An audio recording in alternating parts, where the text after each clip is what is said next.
Welcome to the Commvault channel. In this video we will discuss Commvault version 11, storage policy primary copy. Please like, share, comment or suggest. Subscribe for more videos, and you can follow us on Instagram. Before we proceed, we would strongly recommend to go through our other videos, Commvault storage policies, and Commvault storage policy properties. Let's discuss storage policy primary copy. Expand policies. Expand storage policies. Expand storage policy. In the right-hand navigation pane, you see few details which are handy to know. If the copy is a primary copy, or secondary copy. If the copy type is primary, synchronous, selective, etc. If the storage policy is active, enabled or disabled. Default library associated to this primary copy. Default media agent through which backup jobs run. Default drive pool is applicable for tape libraries. Scratch pool is applicable for tape libraries. If configured, you would see default, or manually created separate scratch pool, used by this policy. Basic retention configured for this copy. Archive data retention set for this copy.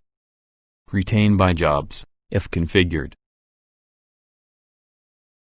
Extended retention, if set for this copy. Deduplication is not enabled for this copy. Source copy if applicable for secondary copies, which we will cover in another video. Precedence is the copy priority. Hardware compression is applicable for physical tape libraries. Right-click on the primary copy. We have already discussed these options in our other videos. Select properties.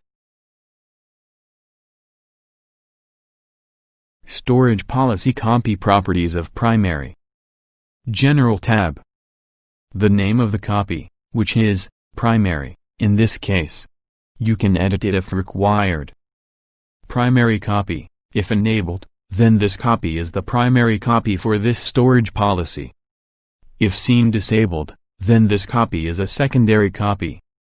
Worm copy, if selected, prevents the deletion of data that is not qualified for aging. Once enabled, worm copy cannot be disabled, and the data retention cannot be lowered on existing data. Default destination shows the preferred destination library, to which backup data from this copy is written. The name of the library. The media agent that is defined for the destination library. The drive pool name of the specified library, to which backup data for the primary copy is directed. Please note, this information only applies if the specified library is a removable media library. In case of a tape library, you also see scratch pool, from which this storage policy copy obtains new media. Retention tab. Enable data aging, allows the data from this copy to be pruned during a data aging operation, after the retention rules of this copy have been met. If this option is disabled, then the data from this copy will not be pruned, and will be retained infinitely. Enable managed disk space for disk library, allows the free disk space on the disk media to be considered before the data is aged. If there is adequate space available, the data will not be aged, even if the defined retention rules have been met. The retention criteria is based on the parameters set on thresholds for managed disk space section in the Mountpaths tab of the disk library properties.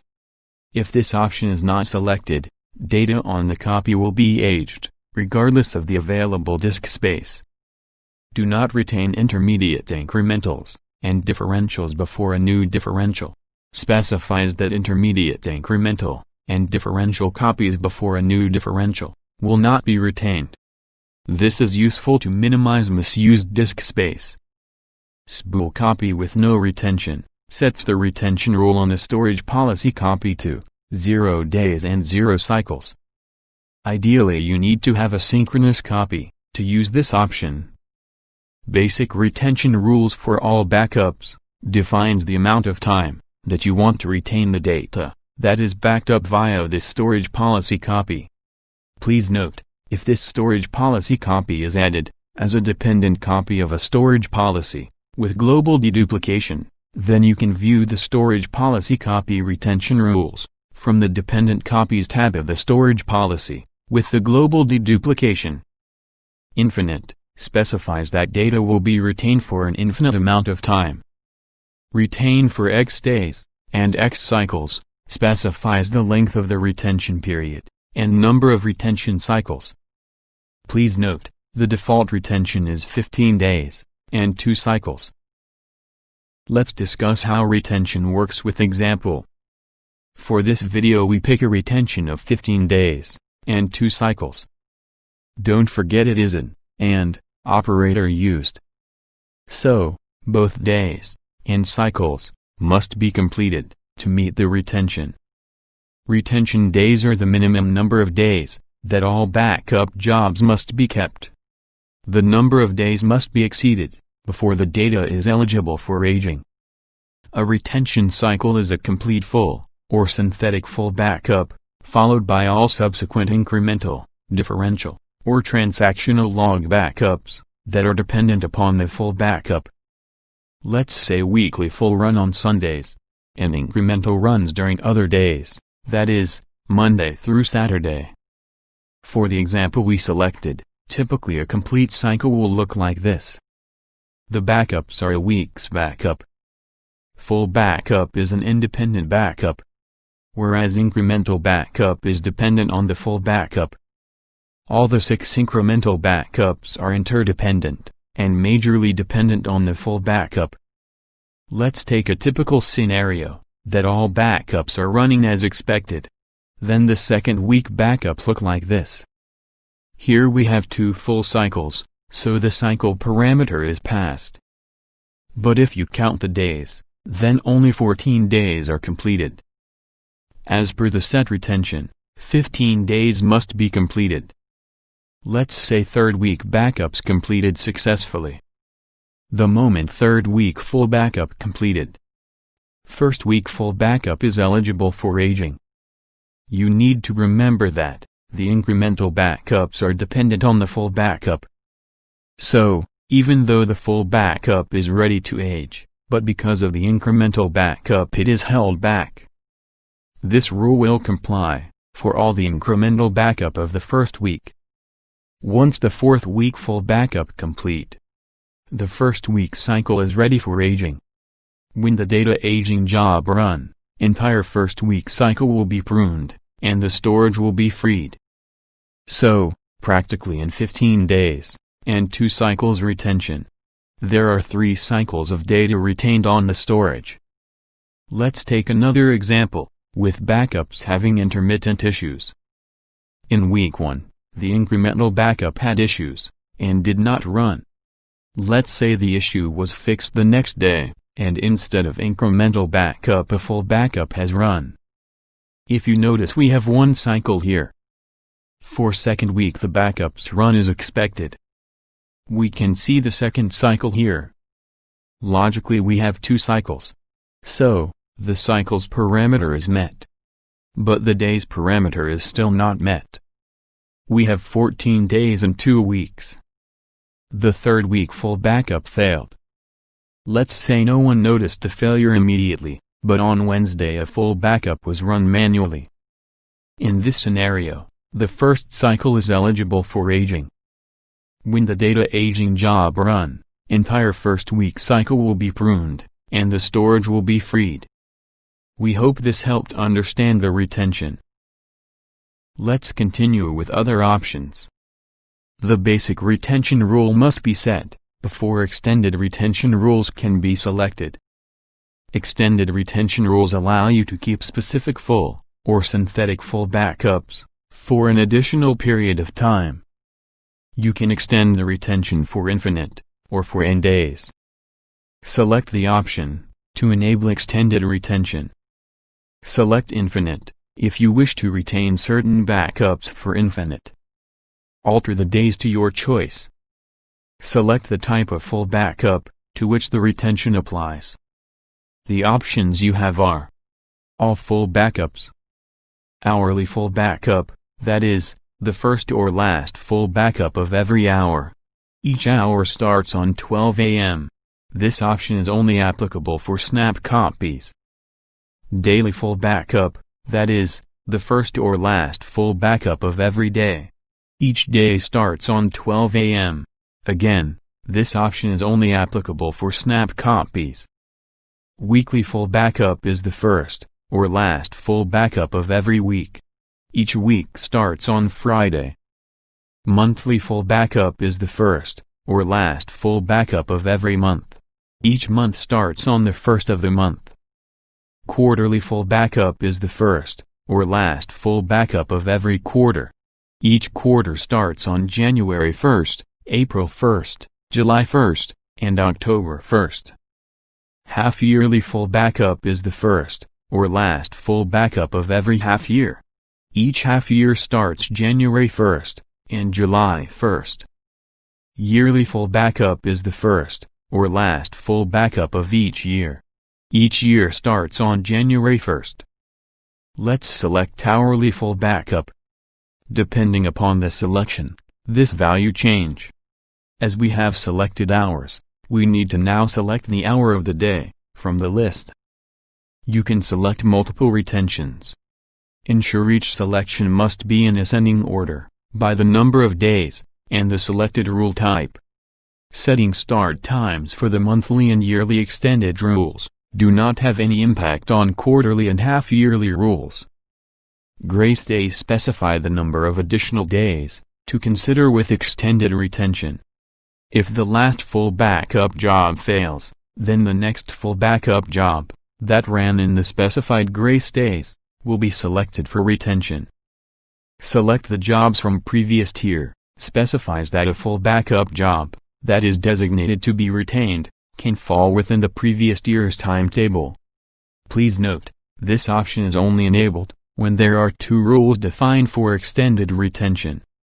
For example, if two rules are defined as weekly and monthly, the job retained for the monthly tier to be selected from the timetable of the weekly tier.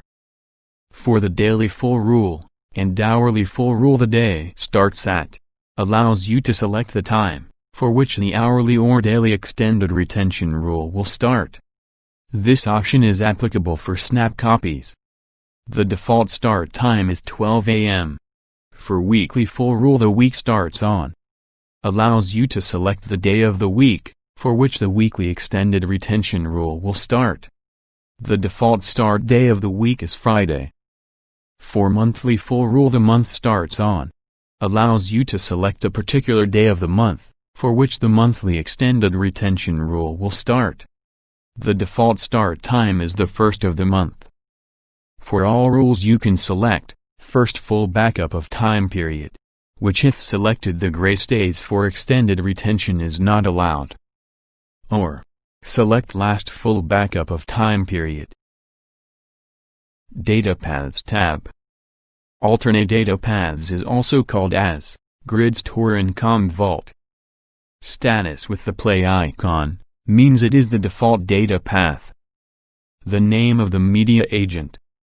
The name of the library attached to the MediaAgent. The name of the drive pool configured to access the library. The scratch pool associated with the data path. If the data path is active or not. The data path type. Select the data path. Click Properties. Data path properties helps to establish the data compression, hardware encryption, and chunk and block sizes for the data path. The name of the MediaAgent used by the data path. The name of the library used by the data path. The name of the drive pool used. The name of the scratch pool used. Indicates whether the data path is enabled or not. Indicates whether the data path is configured for silo storage. The name of the index cache used by the data path.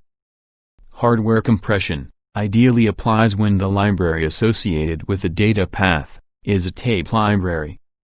If selected, hardware data compression is established for all data that is backed up through the data path. Hardware compression has priority over the software compression, which is configured in the subclient properties. Chunk size in MB applies to both disk media and tape media. Use application setting specifies that the data path will use the chunk size configured for the agent in the media management configuration in the control panel. Please note, this option applies only to tape media, because for disk media, the system by default uses 4 GB as the chunk size. Use specified value. If selected, then it specifies that the data path will use the specified value as the chunk size. This value will override the chunk size configured in media management, and the default for the disk media. Block size in KB applies only to tape media in direct attached libraries. Use media type setting specifies that the data path will use a fixed block size of 64K to read-write to all media types. Use specified value specifies that the data path will use the specified value as the block size. Click Add to add a new data path. Select the new data path that you wish to add. Click OK. Select a new data path. Click Properties. Data path properties for tape library. Most of the options we already discussed before. Hardware compression applies to this tape library. Hardware data compression is done for all data that is backed up through the data path. Use hardware encryption. If selected, hardware encryption of data will be enabled if the tape drives associated with the data path support encryption. Please note, if this option is enabled, and the hardware does not support encryption, jobs using the data path will fail. Direct media access using external restore tools are available for key management, which is useful for recovering data. Note that by default, a copy of the encryption key is stored in the CommServe database, and will be used by all data recovery operations using the CommCell. Via media password. When selected, specifies that a copy of the encryption key will be stored in the media. No access. When selected, encryption keys will not be stored on the storage media at all. This represents the highest media security level, but regular CommCell console, or database-driven recovery operations will still work. Use encryption on chunk map trailers. If hardware encryption is enabled, random encryption keys are generated for data chunks. If you have selected the option to store the scrambled encryption keys on the media, these encryption keys are stored in the chunk map trailer for catalog through Media Explorer. Therefore, by default only the data chunks are encrypted. However, you can enable the hardware encryption of the chunk map trailer by selecting this option. After selecting this option, the encrypted data on the tape media can only be accessed through restore operations from the CommCell. It means the data cannot be restored by using the Media Explorer and the tape catalog feature. Select the new data path. Click Set Default. You would see the default icon is changed, so the new backups will run to this data path by default. Select the data path. Click Delete to remove the entry. Data path configuration helps to configure alternate data paths and specify the conditions for using an alternate data path. Automatically add new data path. This option is enabled by default, which indicates that the system automatically adds the alternate data paths for a shared library. Use alternate data paths. If you want to use an alternate data path when resources are offline and/or resources are busy. When resources like MediaAgent, library, master drive pool, etc. are offline, then switch to alternate data path. Immediately indicate that an alternate data path must be used immediately when resources are offline. After n hours and n minutes, indicate that an alternate data path can be used after waiting for the specified number of hours and minutes when resources are offline. when resources are busy, indicates that an alternate data path must be used, when all of the drives in the library are busy. Immediately switch to an alternate data path, when resources are busy. After n hours and n minutes, indicate that an alternate data path can be used, after waiting for the specified number of hours and minutes, when resources are busy. Please note, immediately, and after n hours and n minutes options, are applicable only for primary copy. For synchronous copies, by default, the alternate data path are used immediately, when resources are offline or busy. Round robin between data paths, automatically load balance between all the available data paths. Use preferred data path, perform data protection operations using only the LAN-free data paths. This means that the client and the media agent must be on the same computer in order to perform a LAN-free backup. Selective copy is for secondary copies, which we will discuss in another video. Associations tab is also for secondary copies. They ideally show all the client computers associated to that copy. Media tab helps to enable or disable multiplexing, and to enable or disable the erase media. Enable multiplexing. If disabled, data protection operations to the same media must be run individually. When enabled, data protection operations of multiple data streams can be run concurrently to the same media. Multiplexing factor define how many data streams are to be backed up concurrently to the same media. When multiplexing streams to the same chunk, the chunk size that is used by all of the streams is determined by the first stream in the multiplex queue. Use device streams rather than multiplexing if possible.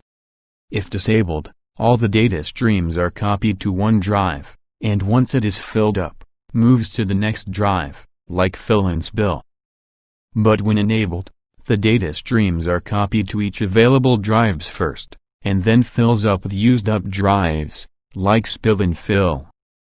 Enable media refresh helps consolidate the available data on multiple tape media, which occupies less storage compared to the aged data. For example, when you view the content of the LTO4 media, whose capacity is 800 gigabytes, you see there are a couple of available backups jobs, whose total backup size is about 100 gigabytes, and the rest of the jobs are aged, but they are left there, not erased, as entire tape media is not aged, because of the two available jobs. N months after the media were written. Media that were not written in the specified number of months will be picked up for refresh. N months before the media is aged. Media with specified number of months or more before aging will be picked up for refresh. N% or less media capacity is used. Specify the media capacity and percentage. Media with data less than or equal to this capacity will be picked up for refresh. Media retirement threshold is exceeded. This option refresh media that exceeded the retirement threshold. Mark refreshed openable media active for new data. Marks the media that are partially written in a media refresh job as active, to write data for backup jobs, and auxiliary copy operations. Advanced tab. Data verification. All backups on this copy will be verified when a data verification operation is run. Only full backups on this copy will be verified when a data verification operation is run. Only the backup data after the specified date will be verified when a data verification operation is run. Verification expires after n months. Defines the number of months for which the data verification will be valid. Software compression. Specify if the software compression should be performed on client. Select this option if software compression to be performed on MediaAgent. This means the data will travel from client to MediaAgent, uncompressed. Encrypt data. Data encryption algorithm displays the ciphers available for data transfer. Key length displays the key lengths available for the selected cipher. Note that the key length options displayed will vary according to the selected cipher. Direct media access for external restore tools. Via media password means data encryption keys are stored scrambled on the media. No access means data encryption keys are not stored on the media. Key management server. Unless explicitly created separately, the key management server is built in. Deduplication tab is grayed out, as this is not a deduped storage policy. Audit tab helps add notes about the entity. Use new audit to add notes. Notes can include information about maintenance, software installations, server reboots, or other events. For example, if you need to disable backup operations on a client computer, you can make a note about why you took that action. After you add an audit note on an entity, the note cannot be deleted because the notes must remain as a reference for past user actions. You can configure a severity level for each note that you add. The limit for each note is 256 characters. Please note, audit notes are not related to the audit trail feature, and are not included in the audit trail report. We will end this video here. In our next video we will try cover secondary copies. Stay tuned to our channel by subscribing to it, if not already done so.